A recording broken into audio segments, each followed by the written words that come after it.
Buenas noches, bienvenidos a la emisión central del fin de semana de Noticias Caracol. El alto comisionado para la paz y el presidente Gustavo Petro confirmaron la muerte de alias Gonzalito, segundo cabecilla del Clan del Golfo y quien hacía parte de los acercamientos para los diálogos de paz con el gobierno nacional. Este hombre, quien estaba en el cartel de los más buscados, habría muerto ahogado al accidentarse de la lancha que lo transportaba por el río Esmeraldas en zona rural de Tierra Alta, Córdoba. Él era José Gonzalo Sánchez, alias Gonzalito, segundo cabecilla del Clan del Golfo y quien en la estructura criminal le rendía cuentas a Giovannis de Jesús Ávila Villadiego, alias Chiquito Malo, el hombre que heredó el poder de este grupo delincuencial luego de la captura y posterior extradición de alias Otoniel. Alias Gonzalito era uno de los hombres más buscados en Colombia y Estados Unidos por narcotráfico. En Colombia era requerido por narcotráfico, concierto para delinquir, homicidio, secuestro y tráfico de armas. Donde se ocultaba era en los departamentos de Antioquia y Córdoba. Precisamente en ese departamento fue donde hace 3 días se registró un accidente fluvial en el río Esmeraldas, en Tierra Alta, en donde murió según el gobierno nacional. Hace 3 días se estaba trasladando hacia la zona de ubicación temporal, allá para trabajarlo de la ubicación temporal en esa zona, y se le volteó la embarcación y entonces allí se ahogó junto con otra persona, una mujer. Por alias Gonzalito, las autoridades ofrecían cerca de 5.000 millones de pesos como recompensa. El prontuario es bastante extenso: homicidio, desplazamiento forzado, el problema de las tierras que le quitó a mucho campesino.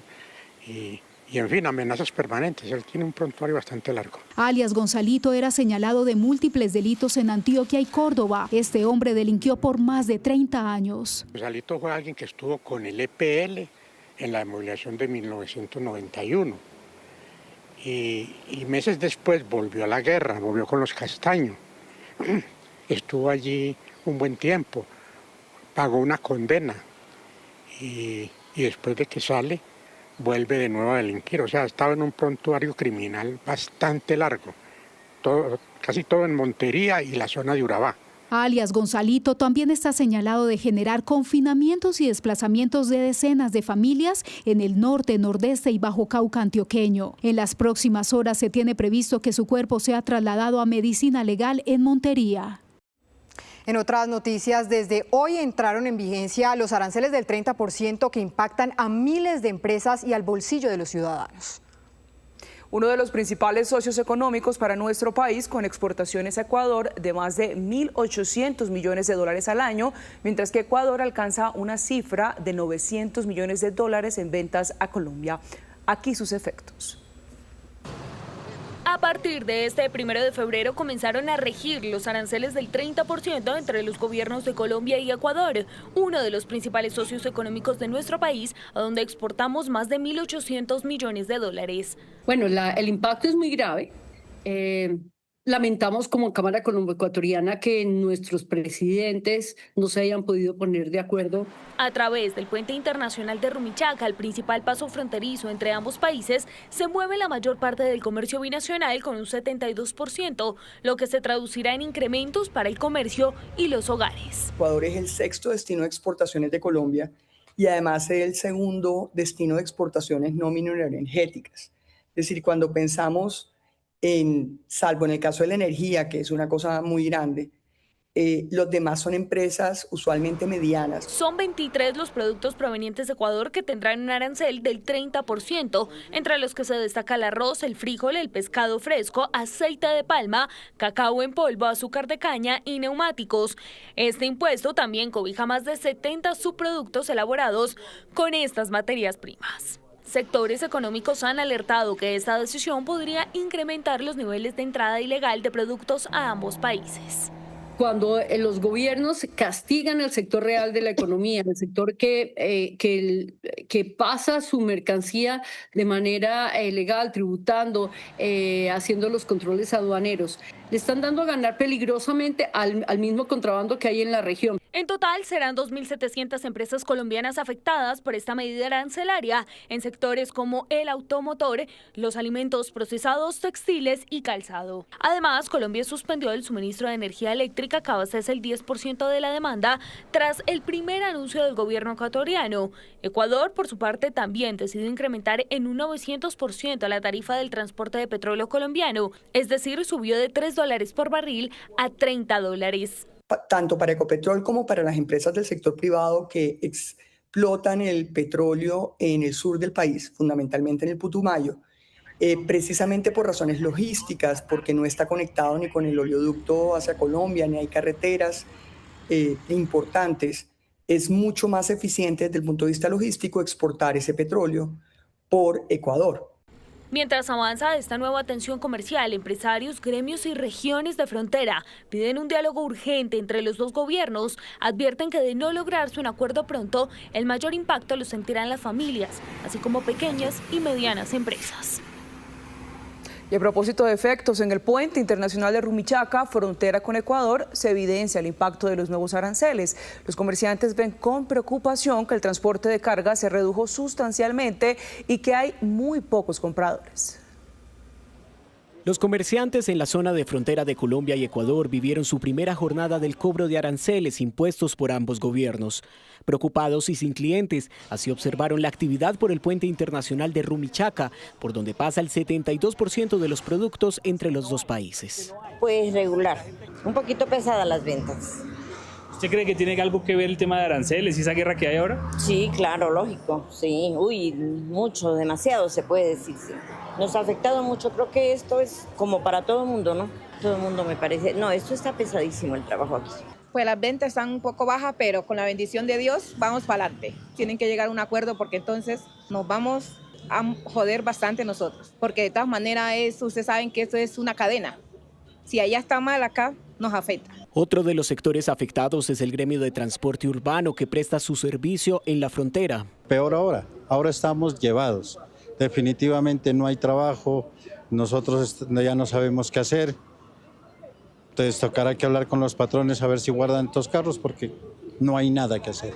Mírenos aquí, sin desayunar, sin almorzar, aquí quedados rogando que quizás llegue un carro de Ecuador para poder sacar algo para Ipiales. Transportadores y sectores productivos explicaron algunas acciones que han emprendido. Bueno, aquí en la frontera tenemos ya preparados unos documentos para decirles a los gobiernos que se sienten a la mesa.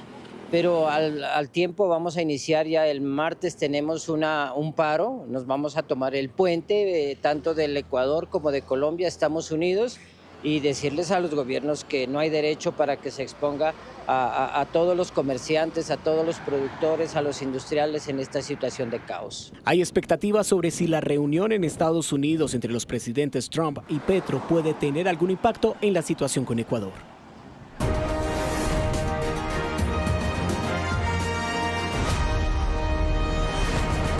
Colombia decide 2026. En este momento faltan 34 días, 12 horas, 47 minutos y corren los segundos para que se abran las urnas el próximo 8 de marzo, cuando decidiremos en manos de quiénes quedará el Congreso de la República y quiénes serán los candidatos presidenciales en las consultas interpartidistas.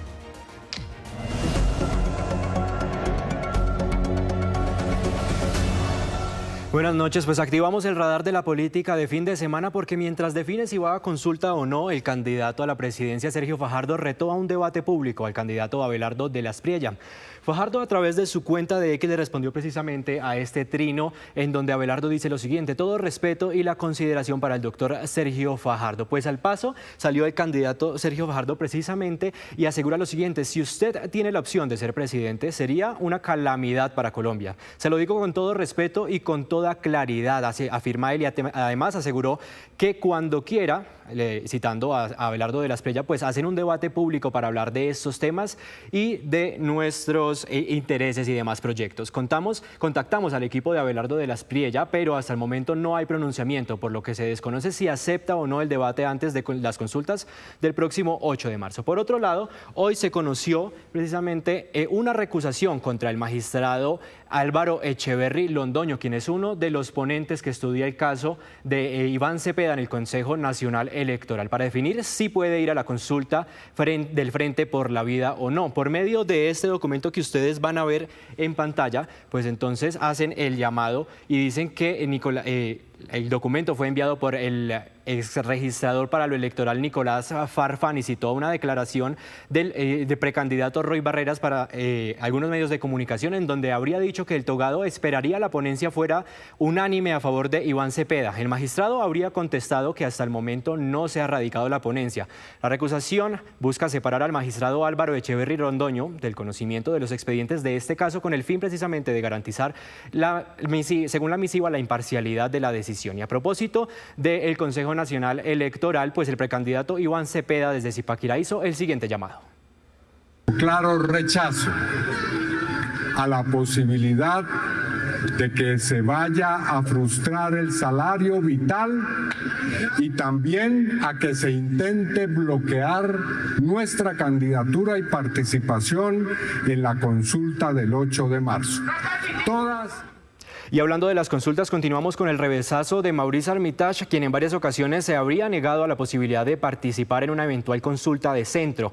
Pues hoy, a través de su cuenta de X, le dio luz verde a esa invitación de la candidata Claudia López. Aseguró lo siguiente: les pido públicamente a Claudia López y a Sergio Fajardo seamos conscientes del gran servicio que le daríamos a la democracia colombiana si nos ponemos de acuerdo en sacar adelante esta consulta. Olvidémonos de nuestras aspiraciones personales por un momento y trabajemos duro por consolidarla. Por su parte, Claudia López celebró la decisión de Maurice Armitage mientras siguen esperando la respuesta de Sergio Fajardo. Y cerramos con los movimientos dentro del Centro Democrático. Esta vez la senadora Paola Holguín aseguró que no la dejaron participar en las elecciones al Congreso de este año. Según la senadora y su equipo de trabajo, fue una decisión del partido y le dieron en su representación el puesto número 14 a la lista del Senado al representante Juan Espinal. No se sabe si esto represente la salida de otra militante del partido. Ya veremos. Hasta aquí el radar de la política. Noticias Caracol está listo. El Bus Colombia coge carretera. Arrancamos con 2 rutas por el norte y el sur de Colombia. Un viaje que abre caminos para la gente, une regiones y culturas.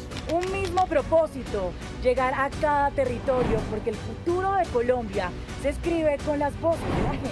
La educación para mí es la herramienta de transformación social. Y nosotros vamos a escucharlas, porque el país se construye desde las regiones. Es obligación votar y elegir a un presidente. Conectaremos con las historias de quienes deciden el rumbo de nuestra nación. El país que queremos está en sus manos. El país que soñamos lo elegimos juntos. Colombia Decide 2026. En nuestras ediciones. Noticias Caracol. Primero la gente. 7:16. A pocas semanas de las consultas ya hay respuestas a las dudas que usted puede tener de cara a esa jornada. ¿Cómo saber si soy jurado de votación? Así puede averiguarlo. La registraduría elige a los jurados por sorteo. A veces llega un correo o mensaje, pero no siempre avisan. Ingrese a www.registraduría.gov.co. En servicios electorales busque consulta de jurados y digite su número de cédula. Allí sabrá si fue seleccionado, el puesto, la mesa y el cargo que debe desempeñar. También puede consultar de forma presencial en sedes de la registraduría o en listados publicados, en universidades y entidades públicas. Guarde o imprima esta información. Ser jurado es obligatorio. Infórmese a tiempo.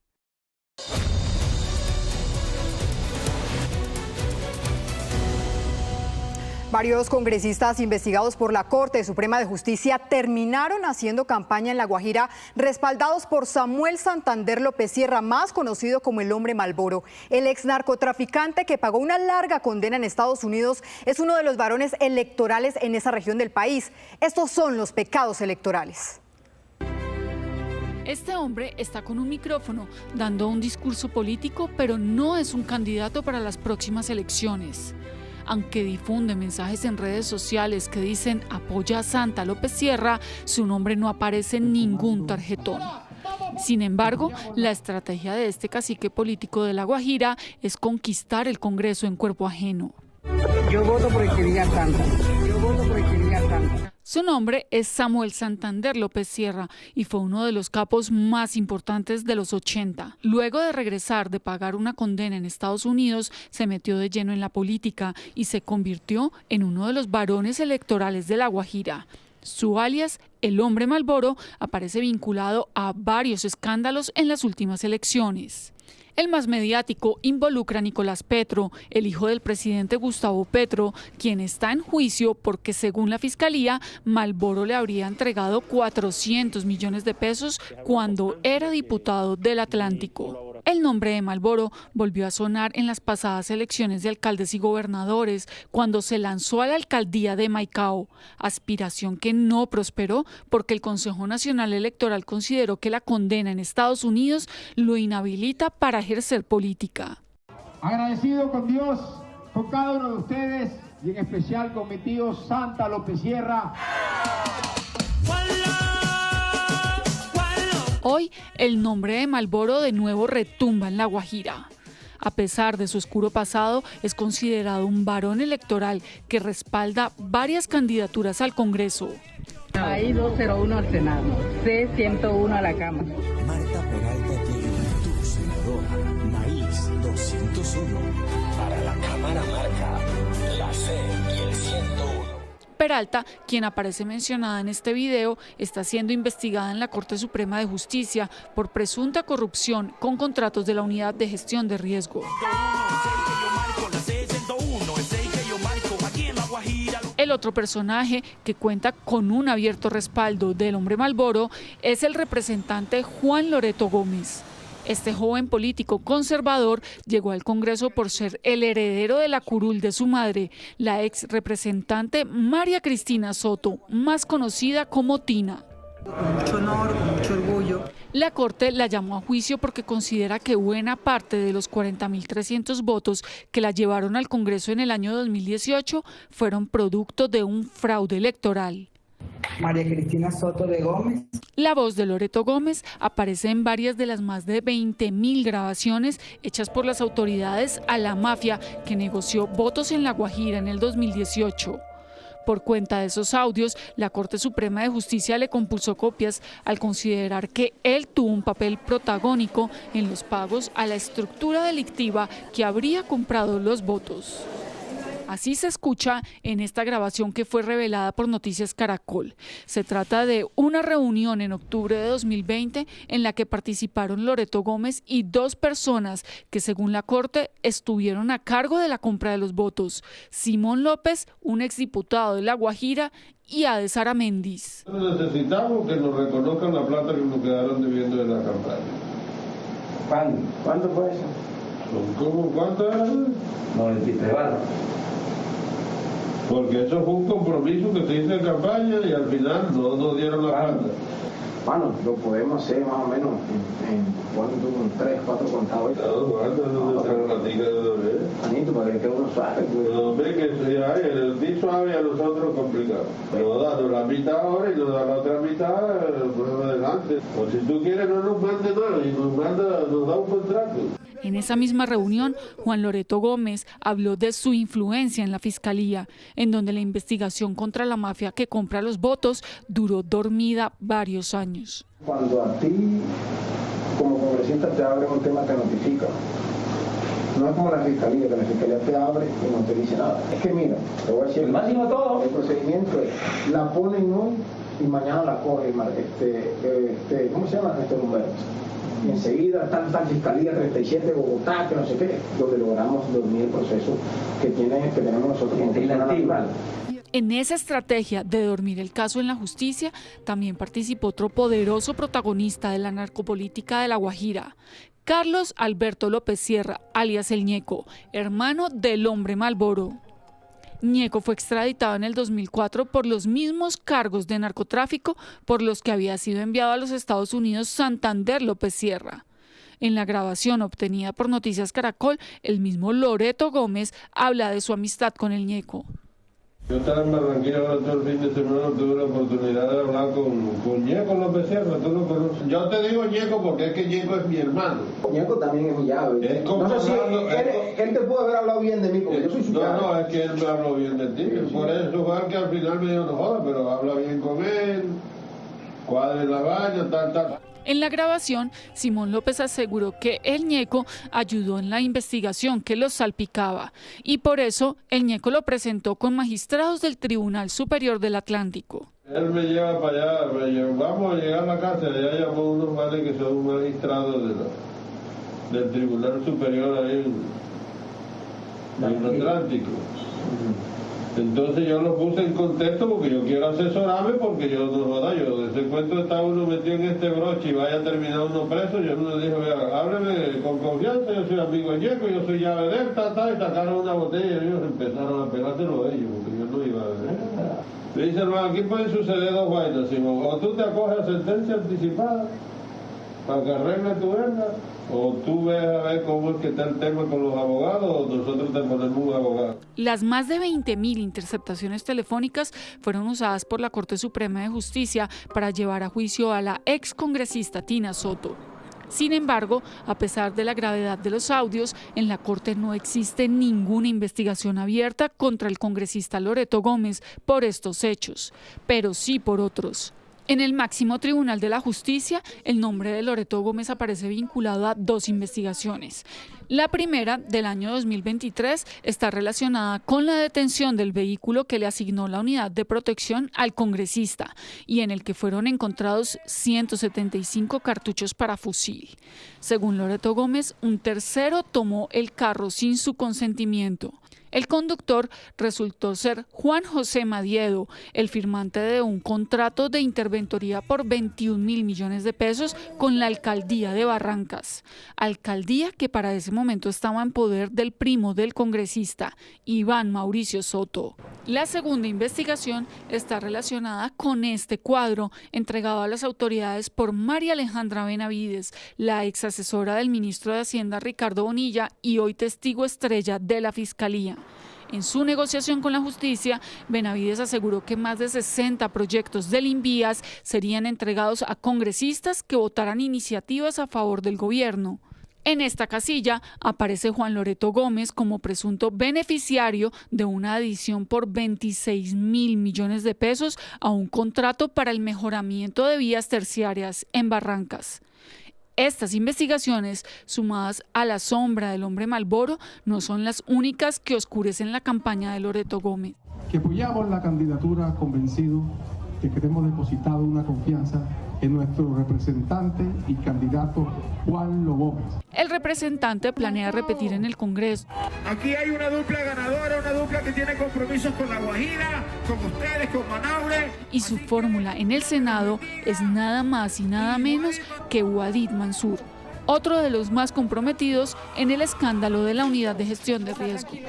Muy tranquilo. Que su inocencia le garantiza. Completamente. Noticias Caracol se comunicó con el representante Juan Loreto Gómez, pero hasta el cierre de esta edición no obtuvimos respuesta. Este martes, el presidente Gustavo Petro y su homólogo estadounidense Donald Trump tendrán su primer cara a cara con el que se busca poner fin a las tensiones diplomáticas. El mandatario colombiano viajará esta noche a Washington. El Salón Oval de la Casa Blanca será el escenario para este encuentro que va a determinar el futuro inmediato de las relaciones bilaterales entre Colombia y Estados Unidos. El presidente Gustavo Petro viajará en compañía de la canciller Rosa Villavicencio, el ministro de Defensa Pedro Sánchez y otros altos funcionarios, como la directora del programa de sustitución de cultivos ilícitos, Gloria Miranda, que tienen un rol clave en el balance que el gobierno va a presentar en esta visita oficial. Es importante entender que a esta reunión no entran y no pueden entrar los temas personales. Los temas personales se dejan un poco en la puerta de entrada y se entra a hablar de los temas que le interesan al presidente Trump en la relación bilateral. Aquí estamos hablando sobre todo del tema del narcotráfico, el ingreso de sustancias ilícitas y también el tema de Venezuela. Puede ser un tema que para Trump en este momento es supremamente importante y que para nosotros, con una frontera de más de 2.200 kilómetros, debe serlo también. En esta semana, la delegación colombiana ha venido trabajando en todos los pormenores del encuentro. Consideran que es clave anticiparse a cualquier escenario y se han dado pasos en firme para ambientarlo positivamente. Muestra de ello es la orden del mandatario para extraditar inmediatamente a alias Pipe Tuluá, cabecilla de la banda criminal La Inmaculada. Entre otras cosas esa, pero también la que le comentaba, de aceptar el glifosato. Eso es una muestra muy grande de las condiciones que le han puesto al presidente Gustavo Petro para esa reunión.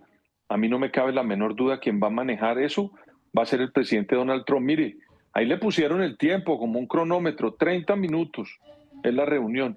Y solo pueden ingresar 2 personas del gobierno de Petro. Para el gobierno esta es una oportunidad para demostrar resultados sin intermediarios y desmentir a los críticos del Ejecutivo, como lo ha dicho el propio embajador Daniel García Peña, desde que se logró la llamada Petro-Trump el pasado 8 de enero. Lo fundamental es que Trump entendió la importancia de hablar con Petro. De hecho, en un momento dado le dijo, es que a mí me han contado muchas cosas malas de usted, pero también he escuchado cosas buenas de usted. Al igual que Trump, el presidente Petro ha reconocido la importancia de este cara a cara que se dará este martes a las 11 de la mañana.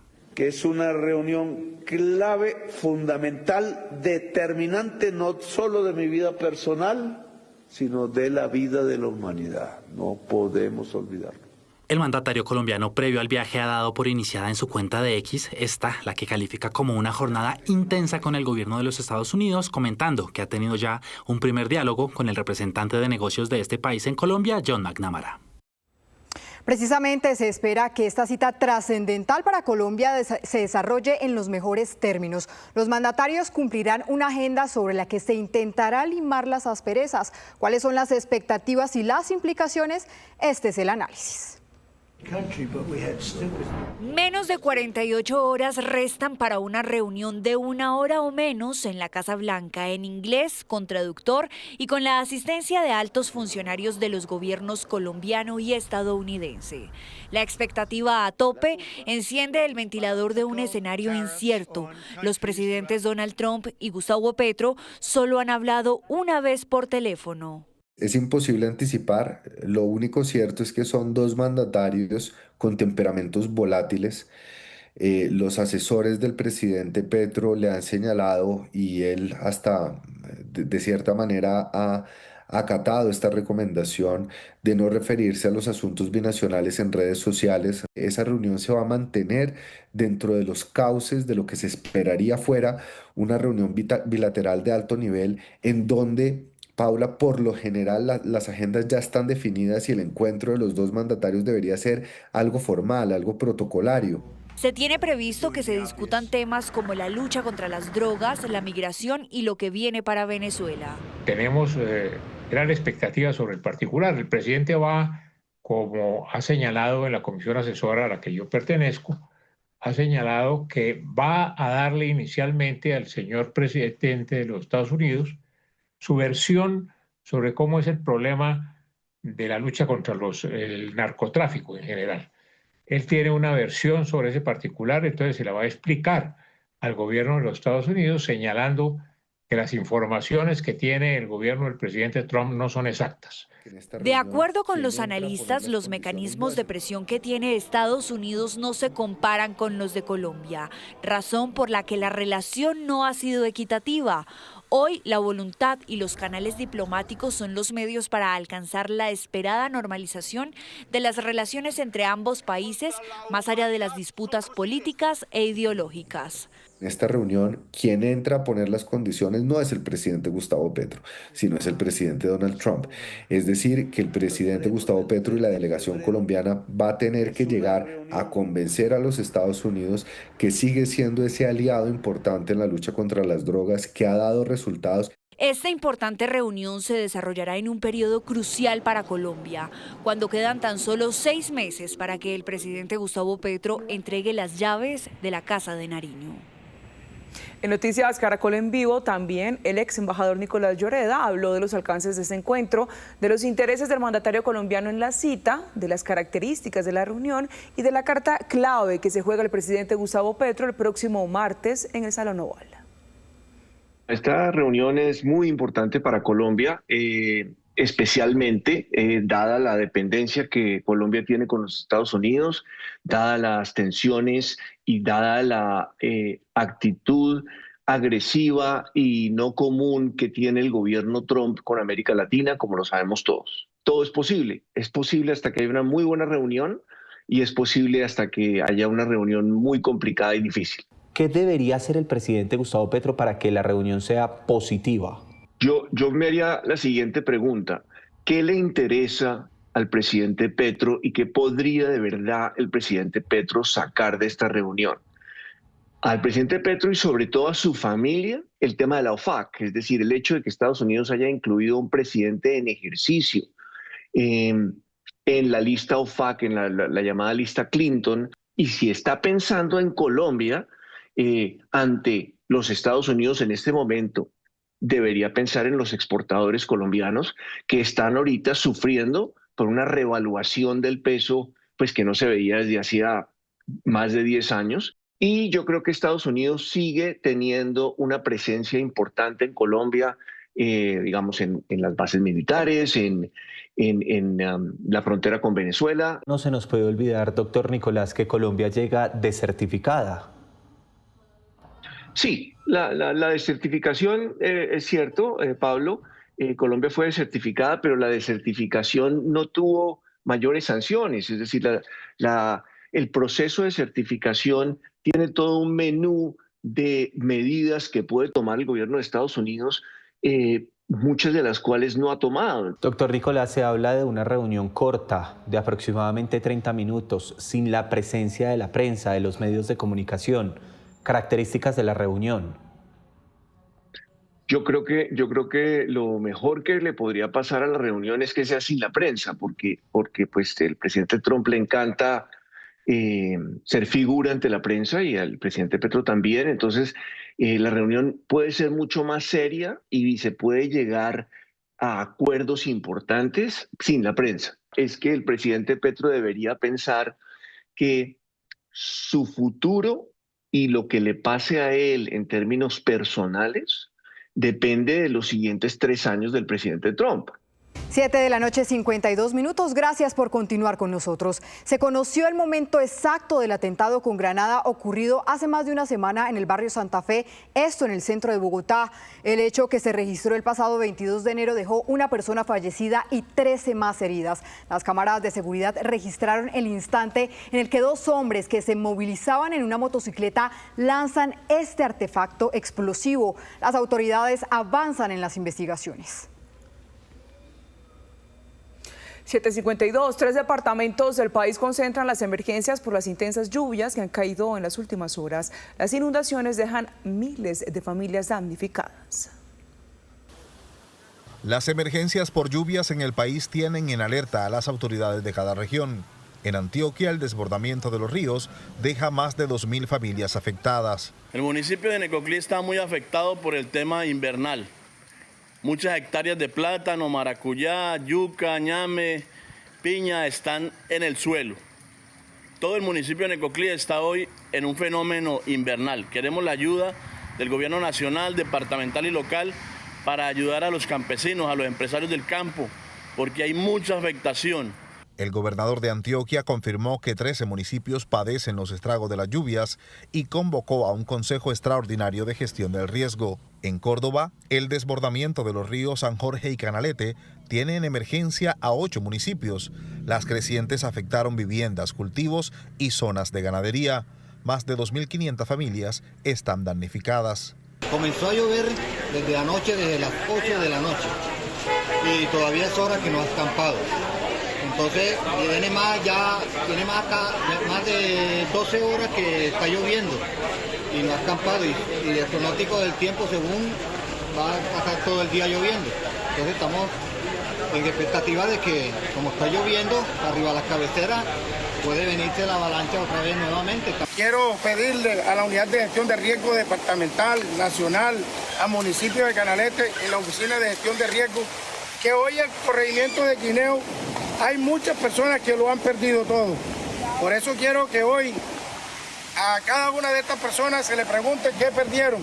En el el Cauca, más de 700 familias lo perdieron todo por cuenta de las fuertes lluvias que han caído en las últimas. Por otra parte, en el Cesar fue declarada la alerta amarilla en el departamento por las precipitaciones. Las autoridades regionales piden a los ciudadanos estar alerta de los canales oficiales ante cualquier situación de emergencia que se presente. En otras noticias, desde hoy disminuyó 500 pesos el precio del galón de gasolina en Colombia. El promedio nacional del costo de este combustible quedó establecido en 15.557 pesos. El ministro de Minas y Energía recorrió algunas estaciones de servicio para verificar el cumplimiento de la medida y anunció a través de una circular que habrá sanciones para quienes incumplan con la rebaja.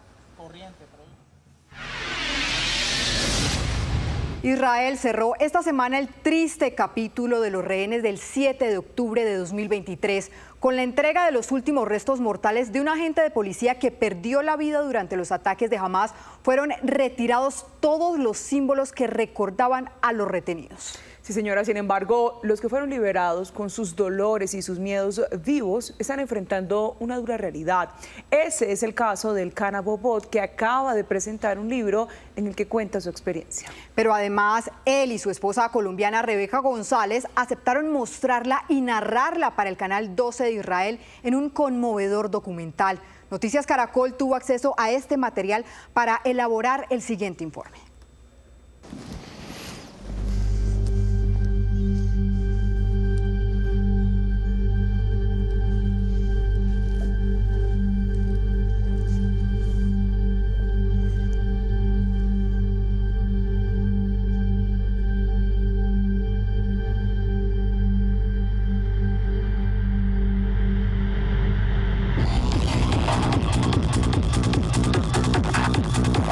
מה שאת רואה עכשיו זה באמת חומרים שאין לא למשטרה, לא לצבא, לא לאף אחד. זה משהו שיוצא עכשיו בפעם הראשונה. El Cana Bobot no solo abrió sus archivos, abrió la caja de Pandora de su memoria atormentada. Así le narró al canal 12 de Israel el que había sido su más ambicioso proyecto. Trabajó por él casi medio año, junto a sus amigos de infancia, Mijael y Osher Batnin. Eran los productores del festival Supernova.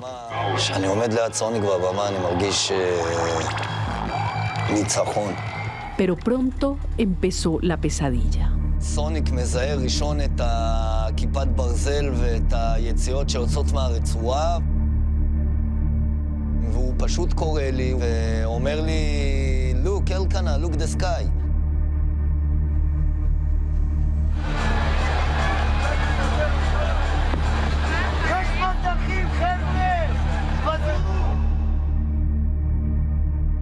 Habían pasado solo 2 meses desde que volvió a la vida, tras aquellos 738 pavorosos días en manos de Hamas. La pesadilla sigue ahí, pero él, tratando de superarla, aceptó volver al lugar donde le cambió la vida. זוכר את הדרך הזו כאילו זה היה אתמול, ממש.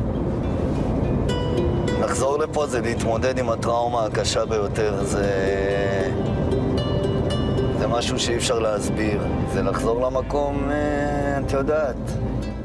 Allí, en Reim, empieza a desandar sus pasos. Reconoce a sus amigos en un cartel en el que ahora es un campo santo y entonces recuerda el horror. ומיכאל פה ביחד, מתחילים לחלק בקבוקי מים לאנשים, ואני אומר להם, אל תדאגו, אנחנו נצא מפה ויהיה בסדר. הכל יהיה בסדר. כבר התחילו להגיע חזרה פצועי ירי ורכבים שמנוקבים בירי. התחלתי להתקדם לכיוון המחסום של השוטר. אני תופס אותם ואני אומר להם, אני אחד מהמפיקים של האירוע הזה. עכשיו אתה פותח לי נתיב מילוט וכולנו יוצאים אחריך. אם לא, אנחנו פה באבדון. Le pidieron a la gente que abordara los vehículos y saliera. Algunos lograron alejarse. Él se quedó. גיא ואביתר גם כן. והירי פשוט, את שומעת הטבח באוזניים, את שומעת בן אדם מקלל, יא בן זונה, ואז את שומעת צרור כזה, טו, שקט. את שומעת בנות צועקות, אמא, דברים קשים, וצרורות שמשתיקים את כל החיים האלה. ונהיה שקט. שקט של מוות.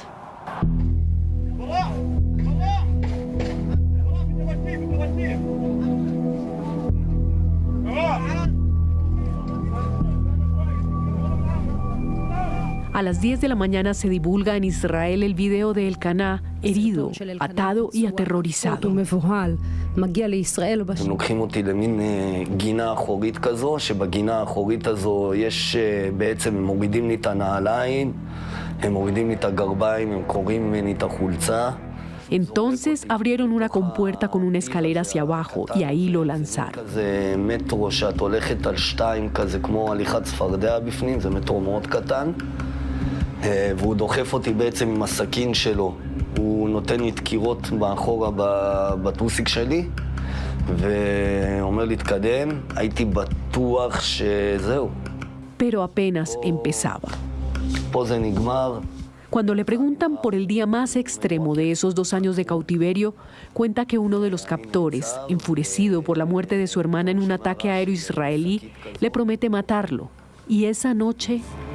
הוא קושר לי סרט על העיניים, ואז בעצם הוא תופס אותי ביד ממש ממש ממש חזק, לוחץ לי על היד, והוא לוקח אותי. אני נתקע במדרכה, אני נופל לרצפה, הוא מרים אותי בכוח, הולך עוד הפעם, כאילו תוקע אותי באיזה עמוד, ושוב פעם, ואני נכבט מאיזה משהו, ואני בראש שלי מבין שכאילו, טוב, זהו, זה נגמר. Pero aquel no era su día. Él temblaba esperando el disparo y oraba. En cambio, lo llevaron a un túnel donde reunieron a una decena de rehenes. Y ahí se quedó desde el día 48 hasta el 738, el último de su cautiverio, en manos de un enmascarado que se hacía llamar Joker. Ahora son recuerdos, pero no solo recuerdos, también dolores y miedos.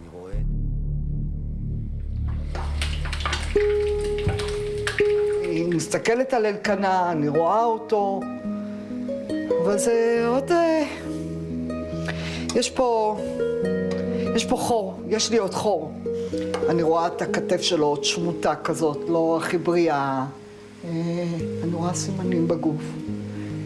במקרה אתמול עלתה לו קצת החולצה וראיתי כמה סימנים שזה... שורף לי.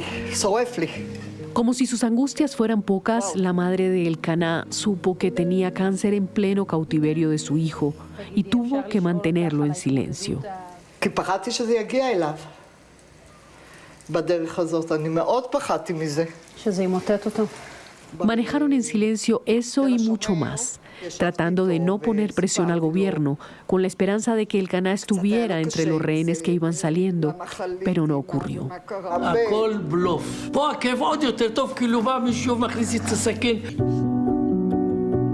Así que decidieron dejar de callar. Al tevater, כי אני לא אוותר אליך לעולם. אני מתחננת, כאימא, אני מתחננת, בבקשה, כבר לא בשבילי כמו לראם. החזירו לו את אבא, בבקשה. אני בעצם ב6 לאוקטובר, לפני שעזבתי אותו, הוא ממש בא אחריי לדלת, והתכופפתי אליו ואמרתי לו שאבא הולך לעבודה, ואבא יחזור מחר ונשחק ונאכל פיצה ביחד. ולא חזרתי אליו. El recuerdo de ese hijo, que dejó de 3 años, era su mayor dolor. אחד מהם מסתובב אליי, הוא אומר לי, איך קוראים לבן שלך? אני אומר לו, ראם. אז הוא אומר לי, אני עכשיו הולך להתפלל, אינשאללה הוא ימות.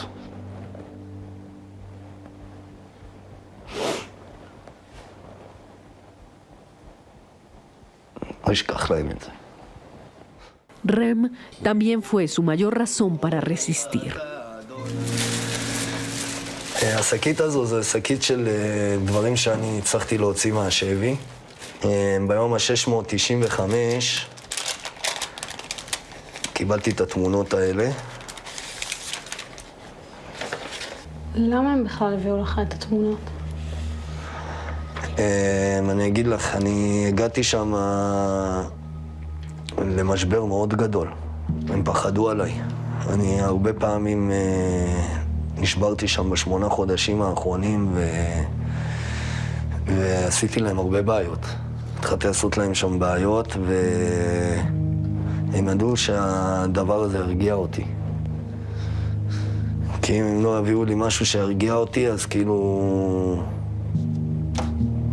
אבא יחזור פעם. אבא יחזור. כל יום פה קשה לי, בלי הבן שלי ובלי האישה שלי. Durante ese periodo, Hamas empezó a presionar, publicando videos de Elkanah, 4 en mes y medio. אני רואה אותך בחלומות שלי, אותך ואת רם דוד שלנו. היה חשוב להם לבנות עליי סוג של סדרה כזו, שאני מאבד את זה לאט לאט, והייתי כאילו אומר להם שאני רוצה למות, ושאני רוצה להתאבד, והרבה דברים כאלה. היה לפעמים גם שהייתי אומר את זה בשביל שנקבל אולי עוד משהו או עוד איזה... ולפעמים זה היה אמיתי. Y lo llevaron a ese límite para filmarlo. הם זיהו את בסרטון החמישי שלא יצא, זה סרטון ממש ממש קשה. זה הגיע למצב שהם מוציאים דם מהיד שלי, ומוציאים דם מהיד של מקס. Pero también hay recuerdos de infinita ternura con Max, su compañero de odisea en esos últimos meses de desespero. זה הברכת יום הולדת שכתבתי לראם דוד ביום הולדת 5 שלו. זה ציור שמקסים צייר לו. אני אוהב אותך כל יום יותר ויותר, ושתדע שאני איתך בכל מקום שאתה הולך ומלווה אותך בכל צעד. עוד קצת ואנחנו ביחד. בינתיים תשחק, תצחק, תשגשג, תפרח, תבלה. תהנה מגיל 5. אוהב אותך יותר מכל דבר אחר בעולם. אוהב אותך לעולמים ולנצח נצחים. ותדע שבקרוב נפגשים. שרוף עליך, אבא. בחודש יולי תפרתי את מרלין. זה מרלין. יש את הסרט של תום הנקס, שהוא עושה לו ווילסון, אז עשיתי מרלין.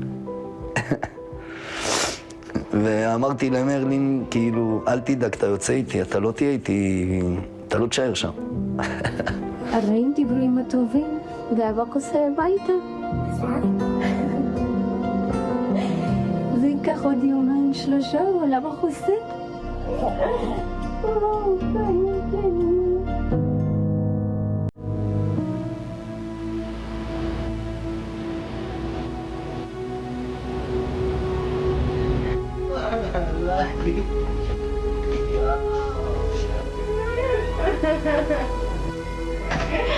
חיים שלי.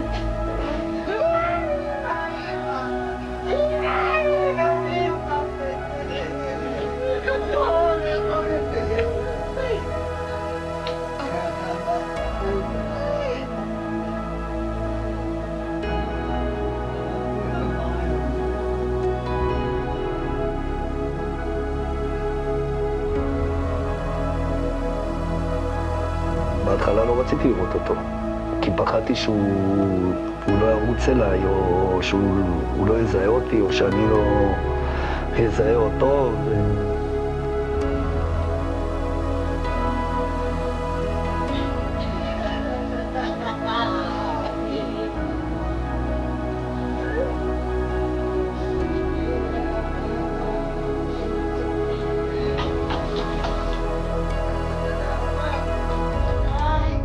לא אשכח בחיים שלי את החיבוק הזה ואת הריצה שהוא רץ אליי, ואני בעצם חבק אותו ומרים אותו.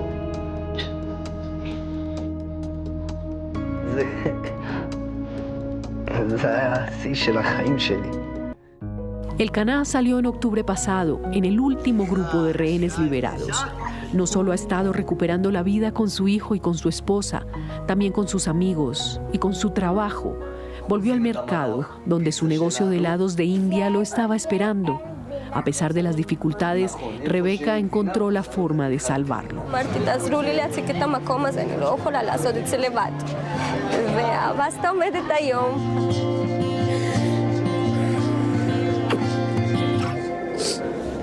הוא כאן, אבל הוא עדיין שם. הלילות שהוא מתעורר, אני מנסה כאילו, לא קמתי, אבל אני כן מרגישה שהוא מסתובב במיטה, ואני מתמודדת עם זה כל יום. ויש פה תהליך מאוד ארוך. El Cana está sanando, pero toma tiempo. El libro, este documental, son parte del proceso. Por eso decidió volver a Reim a llorar a sus muertos, uno a uno. הנה החברים שלי, שידעו שהאנשים האלה הם חיים בתוכי ומלווים אותי כל יום וכל רגע. זה אני.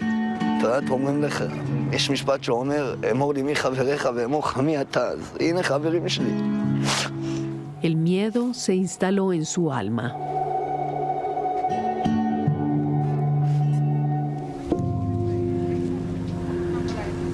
עכשיו אני מבין למה המון חברים שלי כרגע שהיו באירוע הזה נמצאים במרכזי גמילה ובשיקומים ואת יודעת, זה לא חבר אחד או שתיים, דובר בעשרות חברים שלי. Una ONG israelí los está acompañando y promueve una campaña para ayudar al Cana a volver a la vida.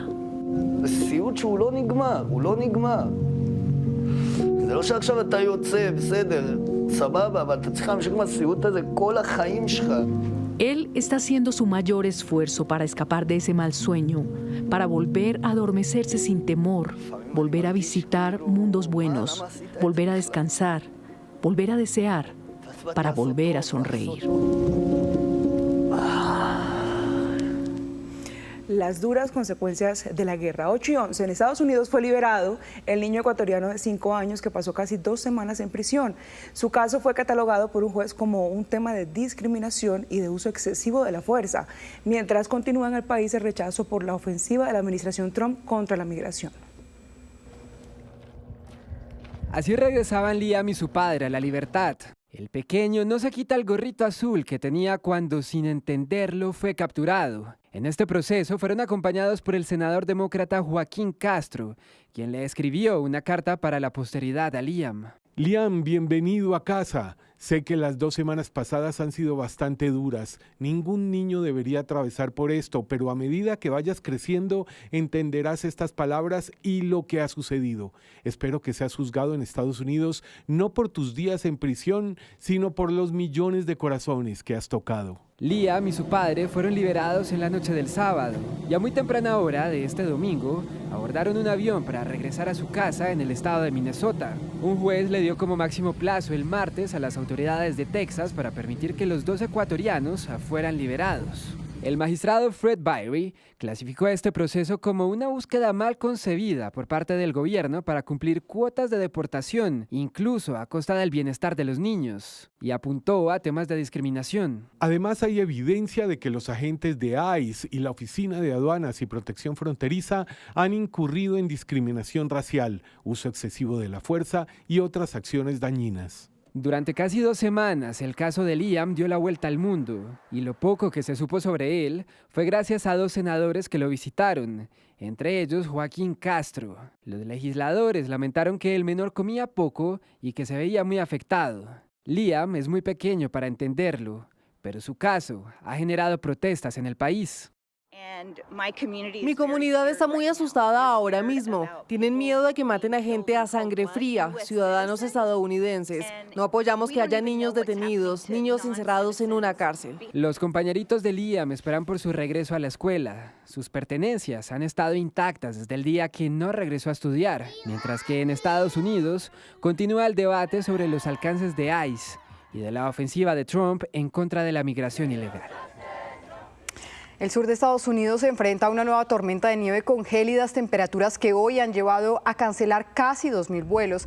Este frente gélido también dificulta las condiciones de tránsito. En Carolina del Norte, un tren chocó contra un camión atrapado en las vías férreas. El conductor del camión pudo salir antes de la colisión y no se reportaron víctimas. El pasado temporal invernal dejó por lo menos 100 muertos. Y mucha atención porque se conocen nuevas imágenes del opositor venezolano Juan Pablo Guanipa, quien pudo ser visitado por su familia este fin de semana. Sus familiares confirmaron que si bien aún esperan su excarcelación, él se encuentra en buenas condiciones físicas y está más firme y fuerte que nunca. También recordaron que han tenido prácticamente nulo contacto desde su detención en mayo de 2025 y exigieron la liberación de todos los presos políticos. Entre tanto, el gobierno interino de Venezuela liberó a otros 20 presos políticos. Por su parte, Cuba sigue bajo la mira del presidente Donald Trump, quien confirmó acercamientos con funcionarios de esta isla. Javier Tarazona es uno de los 20 presos políticos que hoy quedaron en libertad. Pasó 4 años y medio en el Helicoide, una de las prisiones más temidas de Venezuela. Momento pues con mucha alegría, con mucho regocijo, poder abrazar a mi madre, con el anhelo de ir a mi tierra y poder abrazar a mis hijos, que están a 900 kilómetros. Las liberaciones continúan, pero a cuentagotas. Según varias ONG, aún hay más de 700 personas que siguen tras las rejas. De otro lado, el radar de Estados Unidos también sigue puesto sobre Cuba. El presidente Trump confirmó acercamientos entre Washington y La Habana. Estamos hablando con la gente de Cuba, con las altas esferas de Cuba.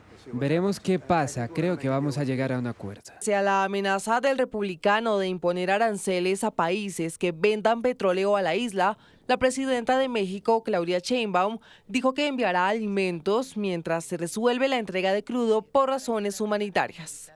A Marlon, gracias. 8:26. Hoy se cerró un capítulo de la historia popular de Bogotá. El Palacio del Colesterol dejó de funcionar en su sede emblemática luego de más de 60 años de tradición.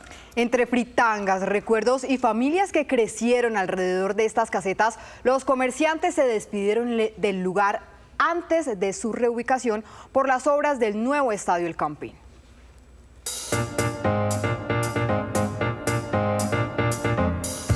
La fritanga. El fuego, el olor y los sonidos que durante décadas marcaron una parada obligatoria para miles de bogotanos. Detrás de estos letreros emblemáticos, negocios con nombre propio como el de Doña Gladys y Don Carlos, se refleja la tradición y el significado del Palacio del Colesterol. Era 1962. Estas postales muestran el día de la fundación. Tras varios meses vendiendo en pequeños carros en la calle, un grupo de familias se reunió para abrir casetas donde ofrecían lechona, refajo y picadas. Con el tiempo, este lugar se convirtió también en punto de encuentro para hinchas y visitantes. Hoy en este cierre aparece la nostalgia, los recuerdos y las memorias. Entonces mi mamá trabajaba y ella me dio el estudio hasta donde yo quise. ¿Y aquí se quedó usted? Llegó un día a trabajar y se quedó. Me quedé, sí, me quedé acá. Sí, señora. ¿Qué decirle a la gente en su mensaje qué es el Palacio?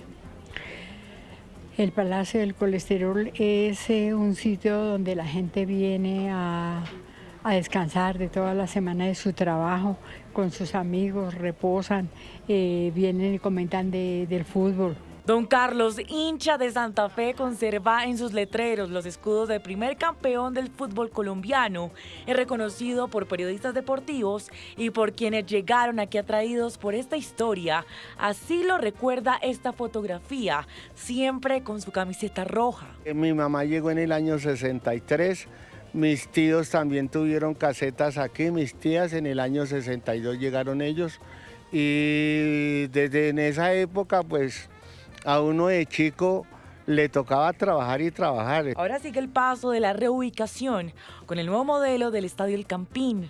Vamos a despedir esta zona como la conocemos durante tanto tiempo para tener un nuevo espacio que los bogotanos y colombianos necesitamos, un espacio donde la cultura, el entretenimiento, el comercio, donde el auditorio filarmónico, donde el centro comercial, en fin, donde tantas áreas se van a unir. El Palacio del Colesterol cambia de lugar, pero su historia, sus rostros y su legado seguirán siendo parte de la memoria de Bogotá.